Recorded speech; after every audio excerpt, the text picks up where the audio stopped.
Hey, it's 24-bit Gamer here, giving you a top 20 games of all time. I got a couple rules on this that I'm going by. Basically, if I've mentioned this on another top list of mine, there's a good likelihood that it's not going to be on here, so don't be disappointed if something that's on a previous list is on this list, or isn't on this list. There is a reason for that. Also, I generally would prefer to own these games, so if it's something that I own, it's going to be on this list. If it isn't something I own, there's a good chance that it's not going to be on here. And yeah, other than that, pretty much free roam, any system, any game, doesn't really make a difference as long as it's something that's mine. Of course, general rules apply of that this is my personal top games of all time list, and don't expect everybody to like exactly what I like. So hopefully we can agree on a few things, and if not, well, can't make everybody happy. Without any further ado, here we go. Coming in at number 20, Diddy Kong Racing. Diddy Kong Racing is a kart racer in the same style as Super Mario Kart. It is brought to you by Rare. Rare is a company that is now an Xbox exclusive, but brought you titles like Banjo-Kazooie and Conker on the N64. This is a great game. It actually plays in 3 different styles. You have karts, airplanes, and motorboats, or hovercrafts if you will. All play very well with great control. In at number 19, SNES's Goof Troop. Disney's Goof Troop is a great game with a very simplistic story of Max and Goofy getting lost on an island. This game is a lot of fun and is played a lot like Legend of Zelda in the overtop view, but it has more of a Star Tropics feel to it, where you have simplistic puzzles that you have to work yourself through, like covering stars with blocks. You also have to use things like grappling hooks and planks to get around and traverse through the environments. There's many different weapons that you can get and pick up for each one that have very limited uses, but can be switched out all the time. Not to mention, the big boss in this one is Pete as a pirate. How freaking awesome is that? At number 18, we've got Super Mario RPG Legend of the Seven Stars.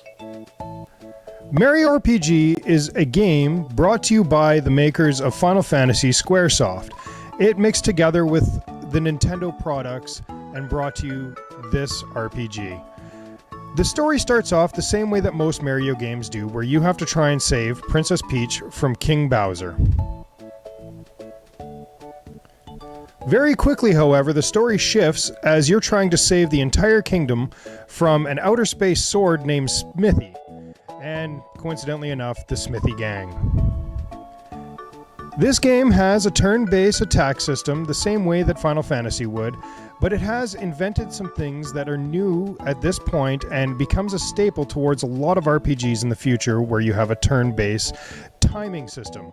Push A at the right time to get a stronger attack. Also, the way that levels work up in this way is you get a bonus at the end of each one, and you get to choose between attack, defense, or magic. I generally choose attack. There are some special moves that Mario has where he can jump many times if you push A at the right time, and you'll be recruiting a lot of different characters that you've never seen before, including the likes of Bowser. Overall, this is a very charming RPG, very much like Paper Mario or Mario & Luigi Superstar Saga. I definitely recommend you go out and give this game a try. At number 17, Adventures of Link, Legend of Zelda number 2. The Adventures of Link would be a great game to most people if it just didn't have the title of Zelda before it. If this was a standalone game and didn't have the association with the Legendary series, I could tell you this would be quite the classic game. Unfortunately though, it does have that title behind it. This game has brought in quite a few new attributes towards the Zelda series that didn't get carried on to any of the other games. One being a upgrade system that is in the same tempo of an RPG where you receive points and upgrade yourself with them. You also get quite a few physical upgrades in the sense of being able to do downward thrusts with your sword, upwards, and you get different types of magics. This game also has quite a few of memorable boss fights. Although the difficulty on this game varies very much from place to place, you will find a lot of easy stuff happening towards the end and a lot of hard stuff happening towards the beginning. Also, this game's got quite a few little hints and tricks that can get you through quite easily. If you've never played this game, I suggest giving it a shot with a clear mind, as you will probably enjoy it, thinking of it not as a Zelda game.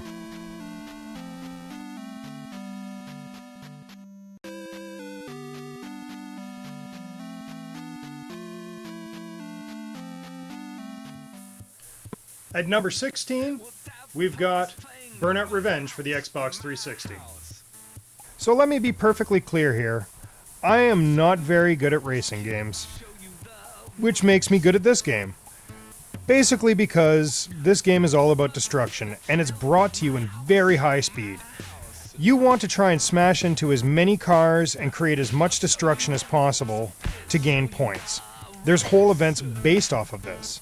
Now by this one, Burnout Revenge, we've gotten to the fourth part of the series, and it's evolved itself into having actual racing tracks in it. A revenge track where the whole point is just trying to take down the other racers, and still having the classic crash events. Absolutely great game, lots of fun, and easy to pick up and put down without really having to worry about it.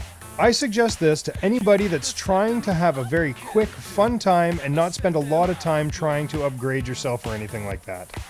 Definitely give this one a shot. Number 15, Castlevania 2, Simon's Quest.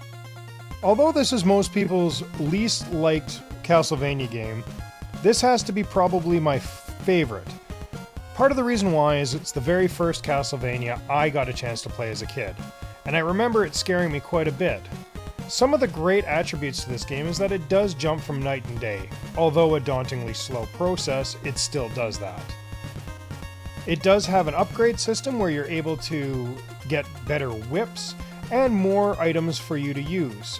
Unlike the other games that only allow you to have one extra item, this can have up to 3 or 4. This is definitely on my top 20 list because it's one that I frequently visit, and I suggest anybody that's tried it before or hasn't tried it go out and give it another try or try it for the first time. At number 14, Square with Final Fantasy VII. What can I say about Final Fantasy VII that hasn't already been said by pretty much every other reviewer on YouTube today? Not a whole heck of a lot. This is probably one of the most epic stories told on a video game today. It goes over the course of 4 discs and manages to get you so emotionally involved in the characters that the death of one of the main characters early on in the game affects you throughout the entire rest of it. The battle system in this game is really well done, and the actual upgrade system where you are using materia to try and add on magic and different abilities to yourself is almost perfect. Not to mention the boss battles are very good, and the fact that they have a lot of hidden boss battles in there too. There's 2 weapons in this game that you can go the entire game without actually fighting if you want.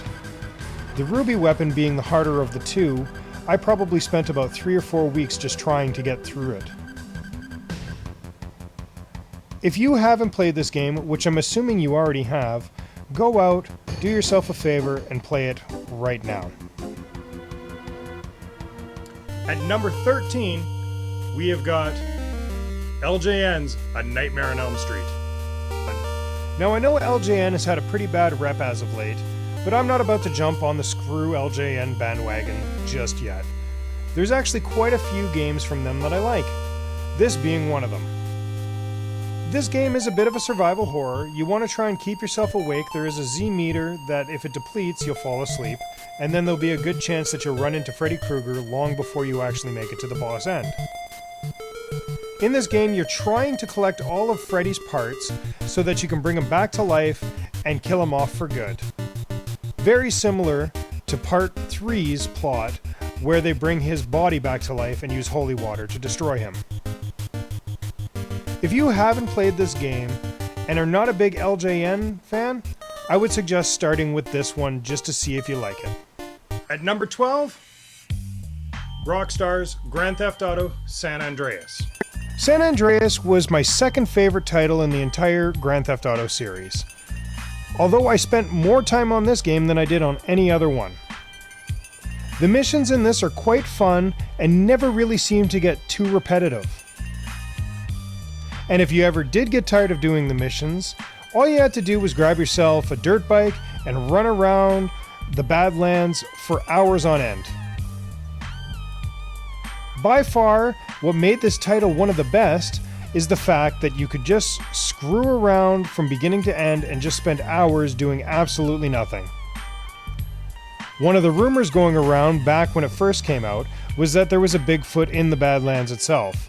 Me and my friend probably spent about 3 or 4 weeks trying to find this damn thing, only to find out that it was just a fake myth. If you haven't played the original San Andreas, you owe it to yourself to go out and give it a shot.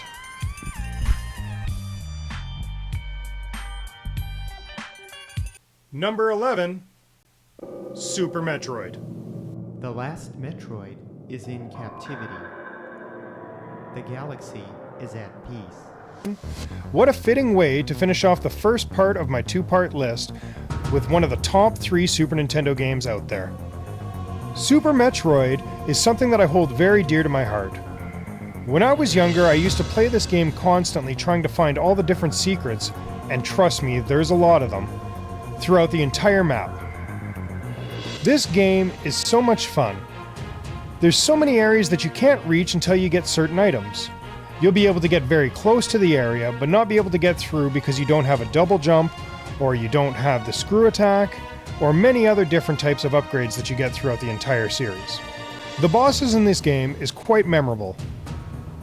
Almost all of them are at least triple your size. There's one that takes up an entire 2 screens. It does take a little bit of planning to get through almost every single boss in this game, but once you have them figured out, it really isn't that difficult. One of the hardest parts of this game is trying to figure out where you need to go next or how to get there. Once you have it figured out though, you can pretty much finish this game off in about 40 minutes to an hour long. If you haven't tried this game yet, I urge you, when this video is done, to go and play this game. I guarantee you won't be disappointed. Well, there you have it. That's part 1 of a 2-part list of my top 20 games. Join me next week when we go through number 10 through 1. Until then, this is your 24-bit gamer saying always push the continue button.